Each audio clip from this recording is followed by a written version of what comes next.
प्रमाण दीजिए। मैं कह रहा हूं टूल किट में ऐसा क्या है जो हिंदुस्तान के खिलाफ क्रांति को आगाज देता हो। हाँ, इस सरकार के खिलाफ, आपको लगता है कि उसमें कुछ भी ऐसा नहीं था? नीतियों के खिलाफ दृढ़ता से बोलना सबका अधिकार है। इसलिए आप लड़की के साथ हैं क्योंकि आपको लगता है टूल किट में ऐसा कुछ नहीं था और टूल किट पर काम करना या टूल किट बनाना अपराध नहीं था वो वाला। मान ली आपकी बात। अब सुधांशु जी से पूछ लेता हूं आपका सवाल। सुधांशु जी, ये कह रहे हैं कि टूल किट कोई अपराध नहीं है, उस टूल किट में ऐसी कोई बात नहीं जो देश के खिलाफ हो। बताइए आपको क्या देश के खिलाफ लगा? देखिए, मैं अपेक्षा करूंगा जैसे मैंने शांति से अभय जी ने जो बोलना था मन में आया वो बोले, मैंने कोई हस्तक्षेप नहीं किया, तो मेरी बात को भी वैसे ही सुनेंगे। रोहित जी, टूल किट क्या है और उसके अंदर किस प्रकार की चीजों के द्वारा क्या विध्वंसक किया जा सकता है, ये तो बहुत टेक्निकल विषय है। मगर अभी सबसे पहले अभय जी ने क्या दिखाया?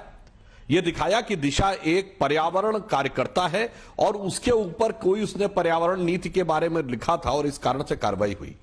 मैं सारे आज तक के करोड़ों दर्शकों को बताना चाहता हूं कि धुआंधार पराली जलाने की आजादी चाहने वाले लोगों के साथ खड़ी हुई पर्यावरण प्रेमी है।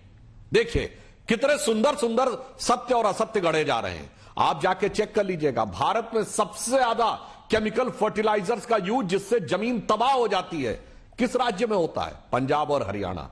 किस लिए होता है? कि बस गेहूं और धान पैदा करते रहो, क्योंकि धान वहां के हिसाब से, जलवायु के हिसाब से नैसर्गिक चीज नहीं है, एमएसपी पाने के लिए। और कुछ आंकड़ों के अनुसार पिछले 25-30 साल में कुछ जगहों पे 40 गुना तक बढ़ा है। मगर जमीन की उस बर्बादी के को केमिकल फर्टिलाइजर के साथ बढ़ाए रखा जाए, इसके साथ खड़े होने वाली पर्यावरण प्रेमी है। अब आइए, और दूसरी पर्यावरण प्रेमी जो विदेश में बैठी है, जो ये कह रही है कि यह सबसे बड़ा आंदोलन है इतिहास का, और उसको कांग्रेस के लोग धड़ाधड़ ट्वीट कर रहे हैं। अरे भाई, अगर सबसे बड़ा है, चलिए देश की आपको कोई चिंता नहीं। मैं नहीं मानता कि चौधरी चरण सिंह, चौधरी महेंद्र सिंह टिकैत, प्रकाश सिंह बादल, शरद जोशी से कोई मतलब है। मतलब बारडोली किसान सत्याग्रह वाले सरदार पटेल का आंदोलन भी छोटा है क्योंकि हिस्ट्री में वो भी है। महात्मा गांधी का चंपारण सत्याग्रह भी छोटा है क्योंकि हिस्ट्री में वो भी है। और ये तो प्रियंका गांधी तक ने लिखा, क्या लिखा? 21 साल की बेटी। अरे भाई, 21 से 18 किसने की थी वोटिंग एज? आप ही के स्वर्गीय पिता राजीव गांधी जी ने। तो आपने उनकी बेइज्जती कर दी कि इसका मतलब जो राजीव गांधी ने आज से 35 साल पहले कहा था, जब हम लोग बच्चे थे, कि अब भारत बड़ा हो गया है, युवा पीढ़ी 18 साल में समझदार हो गई है, अब वो कह रहे 21 साल में बच्ची है। आप देखिए कैसे बढ़िया बढ़िया प्रिमाइस तैयार किए जा रहे हैं, एक के बाद एक। और जो इनकी पार्टी की इतनी बेइज्जती करे उसके साथ ये खड़े हैं। और फिर मैं पूछना चाहता हूं, ये लता मंगेशकर और सचिन तेंदुलकर पे जांच होनी चाहिए।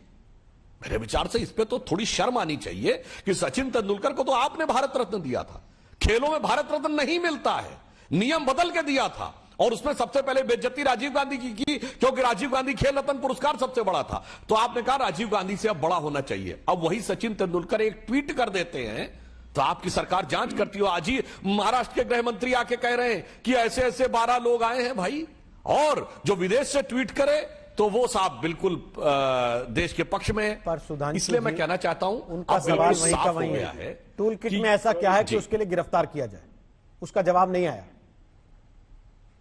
अच्छा, मैं एक बात आपसे कहूं, मैं एक बात कहूं, इसको अन्यथा नहीं लेना चाहिए जी। ये बताइए, सॉफ्टवेयर टेक्नोलॉजी और आईटी की डिग्री हम में से किसके पास है? पांचों लोग जो बैठे हैं, ये पहले भी ऐसा कर चुके हैं। राफेल पे सारी टेक्निकल बहस करने लगे। ना किसी ने पढ़ी हुई थी मैकेनिकल इंजीनियरिंग, ना किसी ने एवियोनिक्स पढ़ी थी, मगर उसमें किस पार्ट का कितना दाम होना चाहिए उस पर कर रहे थे। यह एक टेक्निकल विषय जो फोरेंसिक विशेषज्ञों पे छोड़ना चाहिए। हमने तो सिर्फ एक ऐसी बात कही सैद्धांतिक जो सबको समझ में आ रही है। ऐसा व्यक्ति पर्यावरण विधि हो सकता है क्या? वो ग्रेटा थनबर्ग के डिलीट करने से पहले सब डाउनलोड कर चुके थे, सबने देखा कि उसमें क्या क्या लिखा हुआ है। सरकार को उसमें ऐसा क्या लगा आपत्तिजनक कि उसके लिए गिरफ्तारी हो लड़की की? देश ने इतना तो पढ़ा कि उसमें व्हाट्सएप चैट में यह लिखा था कि इसको तुरंत डिलीट कर दो वरना हमारे ऊपर यूएपीए लगना पक्का है। इसके बाद भी आपको वो मासूम भी नजर आए, नासमझ भी नजर आए और गलती भी नजर आए,